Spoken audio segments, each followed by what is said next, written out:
ஒரு குட்டி கதை சொல்லட்டுமா? ஒரு ஊர்ல ஒரு தாத்தாவும் பாட்டியும் இருந்தாங்க.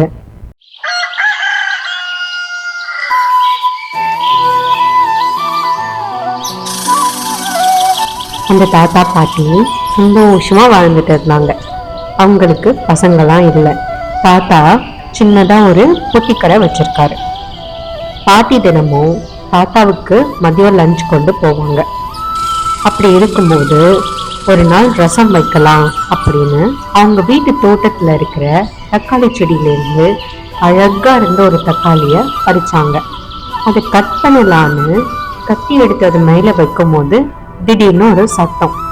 என்ன சத்தம்னு திரும்பி பார்த்தா, கட் பண்ணிடாதுங்க பாட்டி, உங்களுக்கு தான் தனக்கு யாருமே இல்லைல்ல, நான் உங்க பொண்ணா உங்க கூடவே இருக்கேன், ப்ளீஸ். இது கேட்ட பாட்டிக்கு முதல்ல ஒண்ணுமே புரியல.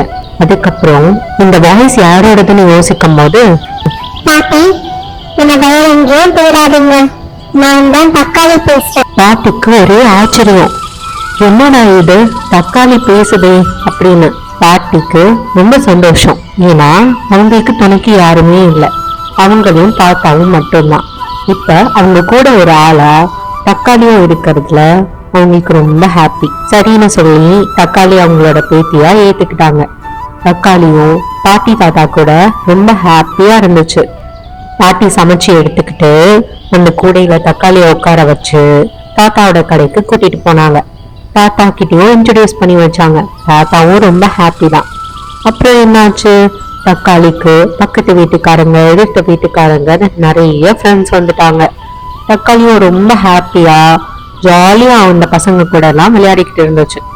ஒரு நாள் என்ன ஆச்சு அப்படின்னா, நம்ம தலைவர் படம் ரிலீஸ், அவங்களோட ஃப்ரெண்ட்ஸ் எல்லாம் போறாங்க அப்படின்னு தக்காளி அதுவும் படத்துக்கு போகணும்னு ரொம்ப ஆசைப்பட்டுச்சு. பாட்டி எல்லாரும் படத்துக்கு போறாங்க, இது வரைக்கும் போனதே இல்லை, நானும் படத்துக்கு போட்டுமா, சொல்லுங்க பாட்டி. அதுக்கு பாட்டி என்ன சொன்னாங்கன்னா, பயணம்மா நீ எங்கெல்லாம் போக கூடாது, அங்கெல்லாம் போனா ரொம்ப கூட்டமா இருக்கும், கூட்டத்துல யாராவது ஒண்ணு மிதிச்சுட்டாங்கன்னா அப்புறம் எங்களுக்குன்னு இருக்கிற ஒரு சந்தோஷமும் இல்லாம ஆயிடும், நீ போகாதம்மா. ஆனா தக்காளியோட பிடிவாதத்தை யாராலையுமே சரி பண்ண முடியல. சரின்னு ஒரு வழியா பாட்டியை ஒத்துக்கிட்டாங்க. சரி போயிட்டு வா, ஆனா பத்திரமா வீட்டுக்கு திரும்பி வந்துடணும், ஓகேவா அப்படின்னு சொன்னாங்க.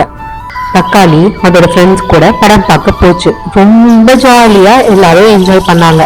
தலைவர் படத்தை பார்த்துட்டு கை தட்டி விசில் அடிச்சு நல்லா ஹாப்பியா என்ஜாய் பண்ணிட்டு படம் முடிகிற ஸ்டேஜுக்கு வந்த உடனே கூட்ட நெரிசல்ல தக்காளி மாட்டிக்கிச்சு. ஐயோ என்னை விட்டுட்டு போயிடாதீங்க, என்னை எல்லாரும் நசுக்குறாங்க, ப்ளீஸ் என்னை காப்பாத்துங்க.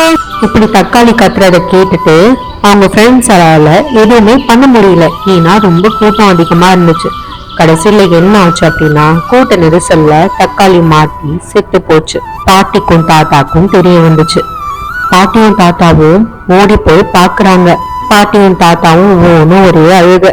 நல்லா தெரிஞ்சுக்கோங்க குட்டீஸ், நம்ம பெரியவங்க சொல்றத கேட்கணும்.